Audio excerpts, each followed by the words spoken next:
Allô Marie, comment ça va? Faut trop que je te raconte un truc. Oh meuf, ça me fait trop plaisir que tu m'appelles. Je pensais justement à toi et en plus, j'ai plein de trucs à te raconter. Ah ouais? Oui, en fait, depuis notre dernier appel, je me suis vachement intéressée à ma consommation du bio.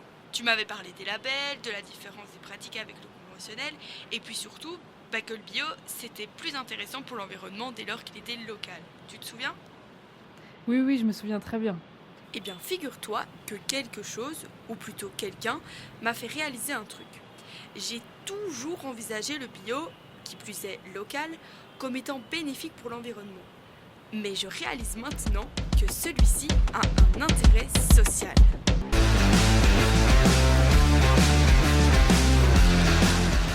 Si, tu vois cette pote, celle qui sait tout là.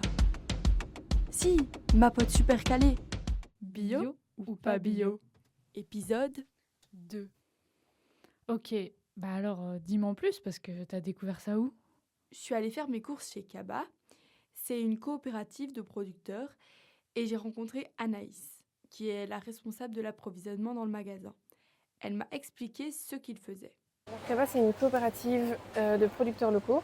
Donc ça veut dire coopérative alimentaire belge des artisans solidaires. Et du coup, on a plusieurs activités. On a l'activité magasin qui est ici, où on reçoit les produits des producteurs et on les vend au public. Et on a une activité B2B, donc on reçoit les produits des producteurs et on les vend à d'autres épiceries et des restaurants. Voilà, en gros. Donc l'idée, c'est vraiment de faire la promotion des petits produits de petite production belge. Et surtout, comment ils faisaient. On négocie pas la marge des producteurs, donc si eux nous disent que le prix de tel produit c'est autant, on respecte ça. Donc ça, ouais, on fait vraiment attention. Après, dans les gros groupes industriels, ça fonctionne pas du tout comme ça, mais c'est un peu toujours la complexité entre les plus petites structures et les gros industriels. On sait pas trop comment ils font pour mettre leur marge, comment tout ça c'est calculé. Mais du coup, c'est peut-être ça qui fait qu'au final, tu te retrouves avec un prix hyper cher pour un produit où c'est pas spécialement justifié. T'as entendu? Chez Kaba, ils ne négocient pas la marge de leurs producteurs. Cela veut dire qu'à contrario des grandes surfaces, ils s'adaptent au prix que ceux-ci fixent. Et ça, ça change tout. Ça change quoi? Attends, tu vas comprendre. Je t'explique comment ça marche, les marges. Prenons le cas de figure de la France.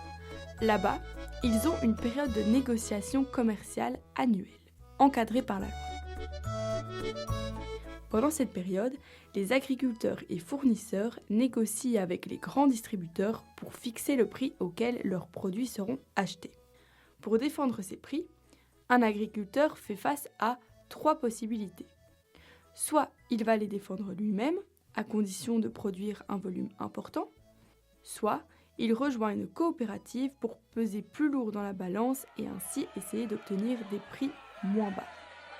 Dans ces 2 cas, il est fréquent que les producteurs n'obtiennent pas les prix qu'ils souhaitent car le rapport de force leur est défavorable. En effet, les distributeurs peuvent avoir recours à des moyens de pression pour les forcer à s'aligner sur leur prix. Ah ouais? À ce point-là? Je te donne un exemple. Une enseigne peut menacer de déréférencer brutalement un produit, c'est-à-dire de ne plus le mettre en rayon pendant la durée des négociations, et ce sans préavis et en invoquant des problèmes logistiques. Wow, pas cool. Je sais. Après, il y a aussi des contraintes qui sont inhérentes au métier qu'il pratique. Le fait que l'agriculteur vende des denrées périssables, par exemple, le rend dépendant des distributeurs, sans qui il serait difficile d'écouler les stocks avant leur péremption. Puis, la majorité des gens fait ses courses en grande surface et les agriculteurs ne peuvent pas faire sans ces acteurs pour écouler leurs marchandises. Et c'est quoi le troisième cas? Dans le troisième cas, il choisit d'envoyer son fournisseur à sa place. Les fournisseurs, ça peut être Danone, Nestlé, Unilever, enfin, tu connais.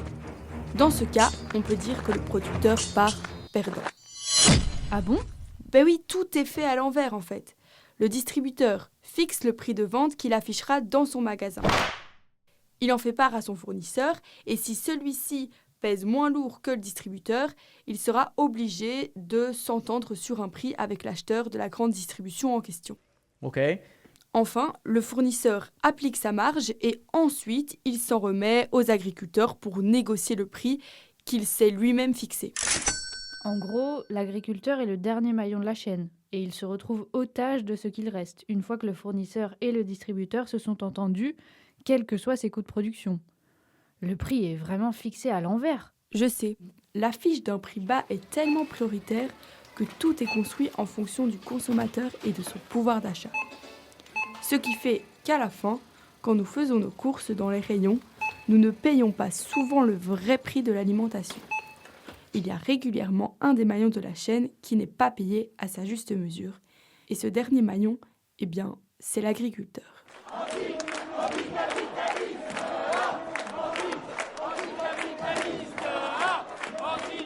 Écoute, j'avais connaissance de ces pratiques en Belgique, où c'est un petit peu mieux régulé grâce à des contrats écrits, mais le système reste très équivalent avec celui français.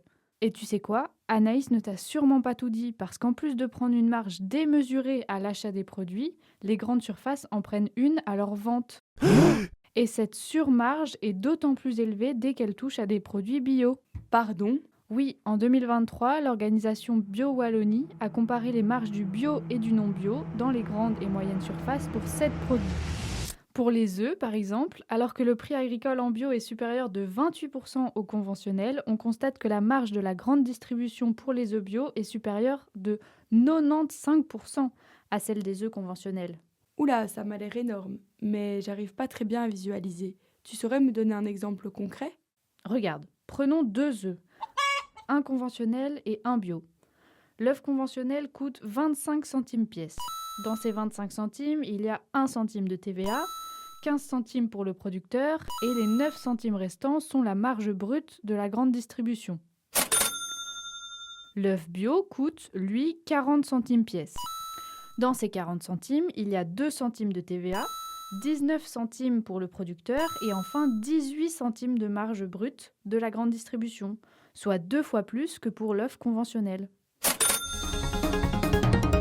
L'association française UFC Que Choisir avait déjà dénoncé cette pratique. Leur conclusion était que la grande distribution capte 41% du surcoût du bio. Donc, les consommateuristes payent plus cher pour un produit bio par rapport à son équivalent conventionnel, mais près de la moitié de ce surcoût est absorbé par les marges des grandes surfaces et non redistribué aux producteurs. Autrement dit, on paye plus cher parce que c'est bio, mais ce n'est pas forcément le producteur qui gagne plus. C'est souvent la grande surface qui se sert au passage. Ok, donc on ne peut pas le nier, le bio c'est plus cher et ce, peu importe où on l'achète. Mais en fait, tout dépend de là où je veux mettre mon argent. Voilà, tu as tout compris. Les initiatives comme Kaba mettent également l'accent sur l'aspect social de l'agriculture, qu'elle soit bio ou non. Ah, mais oui, je me souviens, le vendeur de chez Kaba m'avait dit ça. Je le vois un peu comme un vote en vrai, manger, enfin consommer. Donc au final on place de l'argent à un endroit, on dirige du capital à un endroit et après c'est utilisé pour être investi dans d'autres trucs. Si je consomme bio, j'investis dans le bio et du coup le bio devient plus grand et du coup ça devient plus accessible. On peut voter en allant à la commune, on peut voter là où on place notre argent, quoi. Bon, là je suis entièrement convaincue. Fini les grandes surfaces. Et regarde Marie, toi qui as envie de soutenir des causes sociales sans te ruiner, j'ai découvert un truc que tu vas adorer. Ça s'appelle Turbine, c'est une cantine durable et engagée sur le campus de l'ULB. Je suis allée les voir pour qu'ils t'en disent un peu plus. L'idée, c'est parti du fait qu'il y a peu ou pas en fait, d'offres alimentaires de qualité, saines, durables, qui respectent une agriculture juste et respectueuse de l'environnement sur le campus et accessible financièrement aux étudiants. Donc on fait des plats du jour à 4,60 € pour les étudiants. Waouh, 4,60 €, mais c'est hyper abordable en fait. Mais comment ils font ? C'est plutôt simple en fait. Écoute. Notre premier cheval de bataille, c'est on arrive à faire de l'alimentation de qualité au même prix que l'industrie. Il y a plusieurs facteurs qui font qu'on arrive à faire moins cher, même prix, voire moins cher. On travaille qu'avec des matières végétales. Et donc ça réduit quand même les coûts parce que la viande bio, ça rendrait les coûts trop chers. On fait tout à partir de produits bruts, tout fait maison. Et donc en fait, juste les légumes tout seuls, c'est pas ça qui coûte cher. Une manière aussi d'avoir un food cost bas, c'est de faire attention à la saison, à la saisonnalité, quoi. Les produits, quand ils sont de saison, ils sont moins chers que quand ils sont hors saison. Donc en fait, si on mettait les tomates en hiver, elles coûteraient beaucoup plus cher. Ouh là là, on va aller goûter ça tout de suite, Anna. Ah, je vois que Turbine t'a remonté le moral. Je préfère te voir comme ça, Marie. Mais oui, mais carrément, il faut soutenir ce genre d'initiative. Bon, allez, viens. J'ai trop la dalle. En plus, tu pourras me raconter ce que tu voulais me dire au téléphone parce que je t'ai pas laissé en placer une. Oui, t'inquiète, je te raconterai chez Turbine.